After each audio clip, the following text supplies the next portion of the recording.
It is in the moments of trials in your life and testings and trauma, right? It is in those times in your life that you really see what you believe in your heart. Not when things going good. Not when you're on a beach in Tahiti or you're sitting in Tobago. We don't want to go far like Tahiti. Not when you're in Tobago. So when you're in those kind of places and the breeze blowing on your face and the sun hitting your face too, and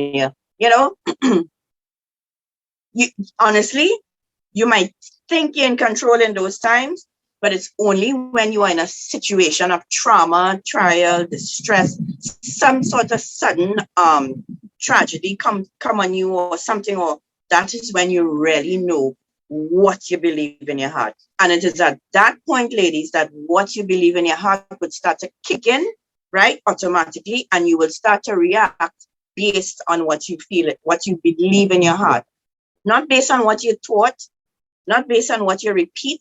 Listen, you could have 100 scripture pin up on your wall, 100. If you don't believe it, when a situation comes, you are not going to naturally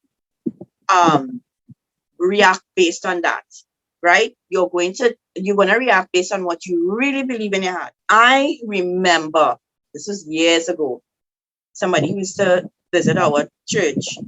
The first time we had, I can't remember, it was an informal kind of service, and people were coming up and talking, and my husband called him up, right, to share something. And listen, ladies, I kid you all not. Like in the movies where you see beads of sweat, like it's, they exaggerated. When he got up, I literally saw sweat just like pouring from that man's forehead, right? And he could not get it. It was bad. It was bad to the point where my husband said, okay, here, what? You go and sit down, go and sit and take a 2 minutes and maybe we'll come back, right? He shut down. He shut down, and physically it manifested in sweat, cold sweat. I'm sure his heart was pounding, right? And so before he's called upon, right, he didn't know that the pastor going to call him. So he said, no, cool. But I'm sure in his heart, he's saying, don't call me, don't call me, don't call me. I'm sure some of you have been there, right? Where you're in a situation where somebody, people calling random people to either speak publicly or do something, and you there, not me, please, not me. Some of you would even take all your leave at that point and pretend you have to go to the bathroom, right? Because you don't want to be the one. I'm sure he was anxious, thinking, don't call me, don't call. But the moment he was called upon, right, he had a choice in that moment, ladies, to believe that he cannot do it, to believe that he's shy, to believe that he can't speak publicly, to believe that he would fail, to believe that or to put his trust in God and to say, you know what, even though in this area of my life, I think I am weak, this is the time that God is going to show himself strong again. If he believed that God could have done that for him, it didn't have to turn out that way, right? Because I have been there too. I've been there. The first time I speak in my church, I could not hold the mic because it was going like this. So I asked my dad if he could put a standing mic and put the standing mic there so I don't have to hold it, right?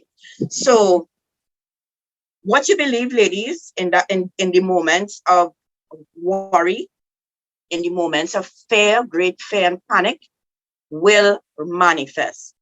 Those are the times, ladies, where you cannot pretend to be a believer. You really have to be a believer. You have to believe who God says he is. You cannot pretend in those moments. Because, oh gosh, between me and you, not that always pretend, but we know that sometimes we could put on a little show. And come be honest with me, we could put on a little show. And if we could present ourselves in a way, especially in certain environments. If you go to church, you become a little more pious and you seem to be a little more godly and stuff. When you're in another environment, you see another side of you and so on, right? But the true you comes out in panic and tragedy and extreme fear situations. You see what you're really made of, right? And so in those moments, I'm telling you all, ladies, that God has a solution. No matter how sudden the